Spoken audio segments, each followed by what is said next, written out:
Vous écoutez Europe 1, il est 11h30. Le journal de la santé avec Elisabeth Assayag. Bonjour Elisabeth. Bonjour Jean-Marc, bonjour à tous. Un étiquetage sur la qualité nutritionnelle des produits peut être bientôt obligatoire dans nos supermarchés. Ceux qui travaillent plus de 55 heures par semaine augmentent le risque de faire un AVC. Et une première mondiale, une greffe de rein par voie vaginale, ça s'est passé à Toulouse. Verrons-nous bientôt des logos de couleur sur les produits dans nos supermarchés pour détecter du premier coup d'œil ce qui est bon pour notre poids et notre santé. En tout cas, Marisol Touraine doit se prononcer dans quelques semaines sur cette question. Oui, nous sommes dans la dernière ligne droite. L'idée, c'est d'apposer sur les emballages des produits des pastilles de couleur. Il y en a 5, vert, jaune, orange, rose et rouge. Vert, c'est de la très bonne qualité nutritionnelle. Et rouge, c'est ce qu'il y a de moins bon. Écoutez Didier Jourdan, le président de la commission prévention du Haut Conseil de la santé publique. Pour lui, sans aucun doute, cela permettrait de changer nos habitudes de consommation. Dans un supermarché, c'est difficile de s'arrêter, de regarder s'il y a beaucoup de sel, beaucoup de sucre, beaucoup d'acides gras saturés.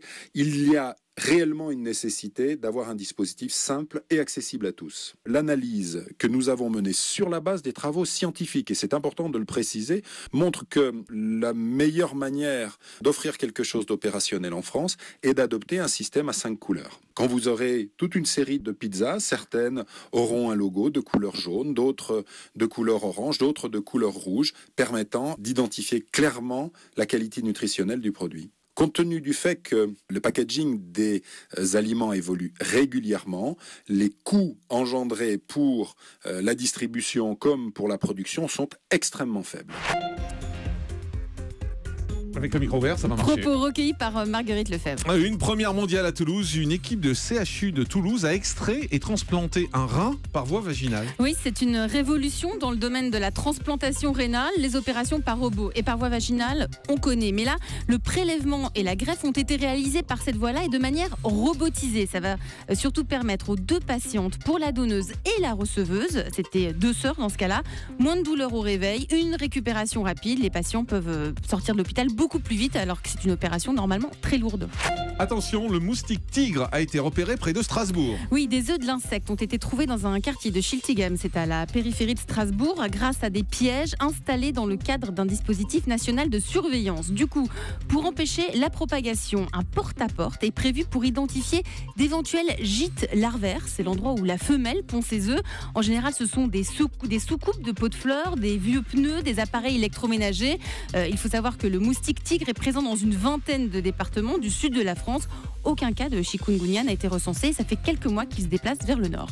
Le travail, c'est la santé, mais pas tout le temps. Dès que l'on dépasse le seuil des 40 heures de travail par semaine, le risque d'AVC augmente graduellement. C'est ce que vient de révéler la très sérieuse revue médicale The Lancet. Concrètement, des scientifiques ont suivi pendant 8 ans plus de 600 000 volontaires en bonne santé.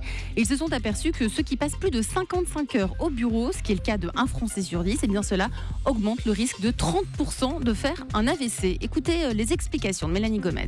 Pour ceux qui passent plus de 55 heures au bureau, ce qui est le cas de presque 1 Français sur 10, et bien là, le risque de faire un AVC augmente carrément de 30%. Pour autant, pas la peine de démissionner de son emploi ou de décider de se mettre à mi-temps pour protéger son cerveau, car ce n'est pas le travail lui-même qui serait en cause, mais plutôt les mauvaises habitudes de vie des gros travailleurs, comme l'explique Pierre Amarinco, chef du service neurologie de l'hôpital Bichat à Paris. Les gens qui travaillent beaucoup, souvent ce sont des cadres, des businessmen ou des médecins qui peuvent avoir des repas d'affaires, qui peuvent négliger leur activité sportive. Ils sont plus sédentaires parce qu'ils travaillent longtemps. Ils sont plus obèses, ils mangent plus salé, ils fument plus. Et le principal de ces facteurs, c'est l'hypertension artérielle. Ils n'ont pas le temps de la traiter, de la contrôler. L'hypertension artérielle est d'ailleurs encore plus grave pour le cerveau qu'elle ne l'est pour les reins ou pour le cœur. Alors la bonne nouvelle, c'est que même pour ceux qui travaillent plus de 50 heures par semaine, soigner son hypertension artérielle réduit de 50% le risque de faire un AVC et même de 80% si on y ajoute aussi